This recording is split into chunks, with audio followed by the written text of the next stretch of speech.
Vamos a analizar ahora una respuesta total RC. En este caso el enunciado dice: del siguiente circuito eléctrico calcular el valor de la corriente, el voltaje en la resistencia, el voltaje del capacitor y la carga para tiempos mayores que 0. Tenemos nuestro circuito eléctrico en donde tiene un interruptor, fuentes de excitación, y entonces iniciamos analizando para tiempos menores que 0. Hay que recordar que los elementos que no están conectados al capacitor en el primer instante en que nos dan el circuito eléctrico no los vamos a considerar para tiempos menores que 0. En este caso sería la resistencia de 12 y la fuente de corriente de 5 amperes. No les vamos a considerar porque donde está conectado el capacitor, así como nos dieron el circuito, esos dos no intervienen por el momento. Ya recordamos que este sería el circuito donde tenemos a la fuente de corriente hasta el capacitor. Recuerden que como estamos considerando que el capacitor está cargado, llegó al cambio de estado o está en ese primer instante más que en el cambio de estado cargado, entonces se convierte en un circuito abierto en donde podemos medir voltaje, la dirección, nuevamente siempre la dirección para no tener problemas con los signos. Se le va a asignar la dirección de la condición inicial de voltaje que queremos obtener de acuerdo a la dirección que nos proporcionarían las fuentes de excitación. En este caso es hacia abajo. Queremos la condición inicial del capacitor en tiempos menores que 0. Si hacemos el recorrido desde la terminal que está acá arriba hasta llegar a la terminal que está abajo, vemos que el camino más corto y por donde pasamos por menos elementos es a través de la resistencia de 20 ohms. Como vamos a aplicar el método de mallas, que recuerden es el desarrollado por el doctor Enrique Bustamante Yaca, que fue profesor del Instituto Politécnico Nacional de Lesina Zacatenco. Entonces vamos a utilizar el método y hay que calcular la corriente de la malla 2. La corriente de la malla 1 es esta y la corriente de la malla 2 es la que circula por la resistencia de 20. Como la corriente al circular por 20, así como la caída de tensión que queremos encontrar, llevan la misma dirección en la resistencia de 20, por eso se queda positivo. Vamos a escribir las ecuaciones de malla para calcular la corriente de la malla 2. Entonces tenemos que la impedancia propia de la malla 1 es primero la suma de las impedancias o de todos los elementos pasivos que forman la malla 1. Tenemos nuestra malla 1 y tenemos 1, 2, 3 elementos pasivos cuya suma da 20. La multiplicamos por la corriente de la malla 1, después ubicamos al elemento o los elementos que hayan quedado entre la malla 1 y 2, en este caso es solo 1, que es la resistencia de 10. Como la corriente de la malla 1 va hacia abajo en la resistencia de 10 y la corriente de la malla 2 circula hacia arriba en la resistencia de 10, son sentidos contrarios, por eso escribimos menos 10 por la corriente de la malla 2. Y va a ser igual a solamente fuentes de voltaje o valores de voltaje. En este caso tenemos una fuente de excitación conectada a la malla 1, pero es una fuente de corriente. Como tenemos que igualar a fuentes de voltaje, entonces escribimos voltaje de la fuente de corriente y sería nuestra expresión 1. Nuestra ecuación de malla 2, bueno, ya sabemos que el Z21 es igual a 1,2. Si nos dio 1,2 menos 10, 2,1 va a ser de nuevo menos 10 por la corriente de la malla 1. La impedancia propia de la malla 2 pues, es la suma de los elementos pasivos, en este caso de las resistencias que están formando la malla 2, que son dos resistencias, la suma nos da 30 por la corriente de la malla 2 y la vamos a igualar si existen fuentes de excitación y es de voltaje, pues al valor de esa fuente de voltaje, que en este caso es 50. Recuerden que el hecho de darle el sentido de la corriente de la malla en la misma dirección que nos proporciona la fuente de excitación implica que ese valor de la fuente del lado derecho de nuestra expresión siempre va a ser positivo. Y entonces tenemos nuestra expresión 2. Recuerden que siempre que exista una fuente de corriente, hay que analizar si esa fuente de corriente está compartida entre mallas o pertenece a una sola malla.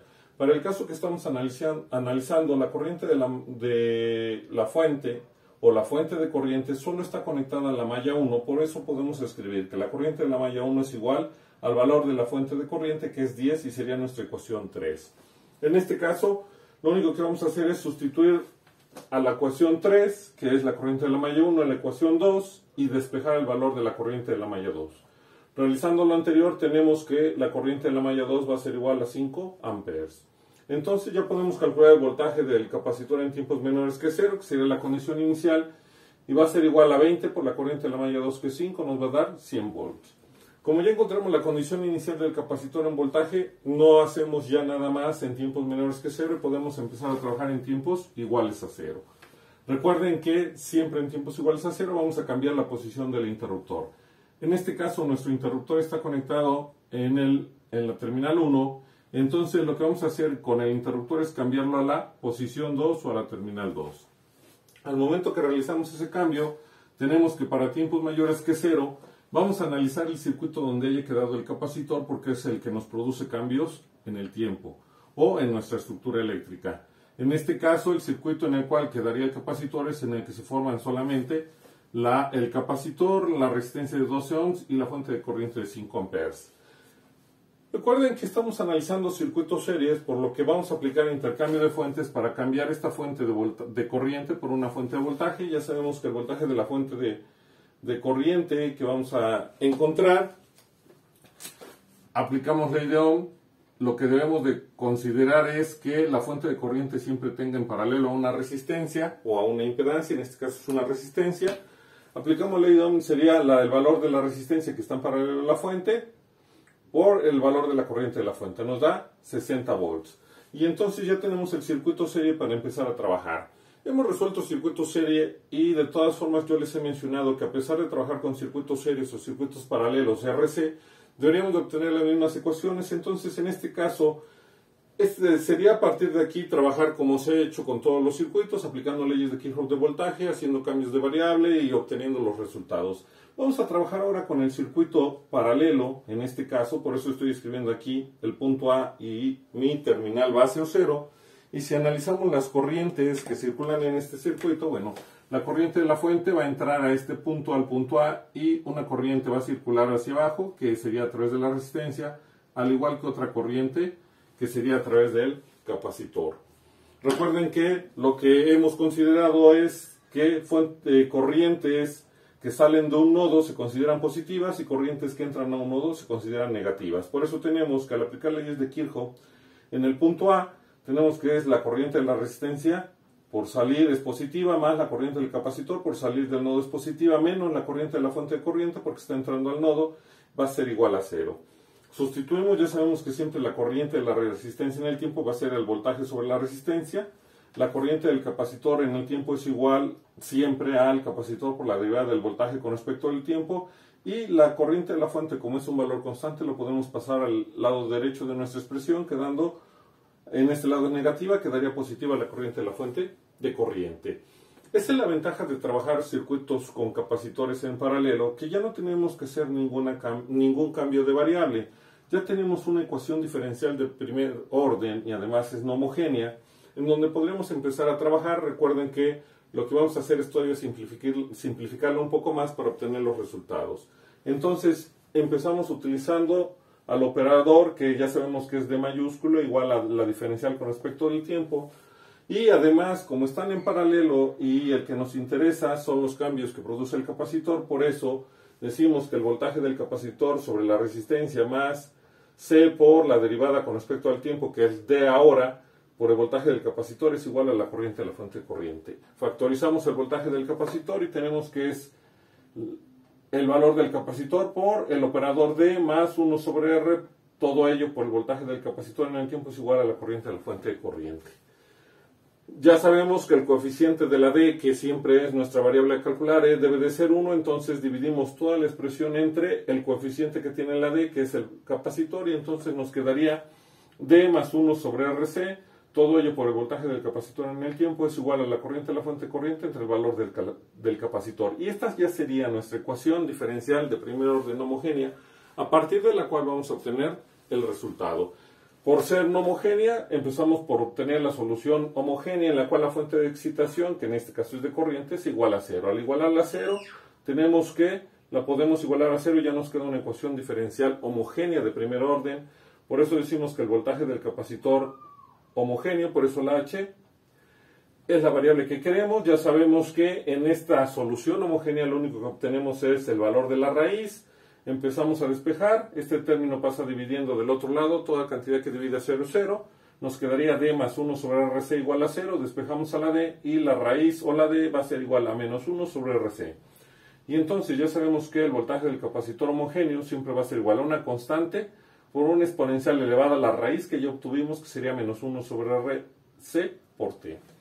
Hasta ahí podemos trabajar en la solución homogénea y ahora iniciamos con la solución particular, en donde como la solución particular depende de la fuente de excitación que se tiene en el circuito, entonces los valores que se van a obtener son valores constantes y por eso decimos que el valor del voltaje del capacitor, le agregamos un subíndice P, porque es una respuesta particular, es igual a una constante. Como tenemos nuestra ecuación diferencial de primer orden homogénea, entonces regresamos a ella y sería D más 1 sobre RC por el voltaje del capacitor particular en el tiempo, va a ser igual a la corriente de la fuente corriente entre el valor del capacitor. Como establecimos que el voltaje del capacitor particular es una constante y esta es una derivada, entonces la derivada de una constante nos da 0, con lo cual este término valdría 0 y entonces únicamente nos queda 1 sobre RC por el voltaje del capacitor particular en el tiempo es igual a la corriente de la fuente corriente sobre el valor del capacitor. Despejamos al voltaje del capacitor particular en el tiempo, estos dos términos que están dividiendo pasan multiplicando, tenemos en el numerador un capacitor y en el denominador un capacitor, se eliminan y nos queda que el voltaje del capacitor particular en el tiempo es igual a la corriente de la fuente corriente por la resistencia. Entonces ya podemos calcular el voltaje del capacitor, que sabemos que es igual al voltaje del capacitor o a la respuesta del voltaje del capacitor homogénea más la respuesta del voltaje del capacitor particular. Tendríamos que realizar la suma y continuar con el proceso para encontrar la ecuación que nos ayude a resolver un circuito RC de respuesta total.